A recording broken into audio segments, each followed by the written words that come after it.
When Allah has chosen you, the devil sends people to test you. I left the religion when I was in my early teens and I got into trouble like most teenagers did. So went to parties, made a lot of mistakes, and they were mistakes that I paid for dearly. I found myself in the company of friends that led me down a dangerous path. I found myself smoking weed, drinking alcohol, doing all of the things that took me further and further away from any sort of spirituality at all. And then I became someone that I didn't even recognize. And then I found people along the way that were even worse for me. I believe that when you're made for something great. I had lost my baby, I lost my child, and it was something that was very difficult for me to deal with because of the way that I lost my baby. I struggled with PTSD, depression, anxiety, many mental health problems. I even found myself by the river one time, wanted to kill myself. I thought my life wasn't worth anything at all. I thought there was no way I could recover from all of this damage, all of this hurt, all of this pain. And the app was all I had. I would speak in French.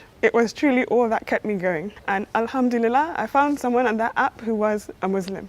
And they were a patient person. They sent me a recitation, and the first time I listened to that recitation, I could not stop crying. I felt something in my heart, something inside of me that told me this is what I was meant to be. I was meant to be a Muslim.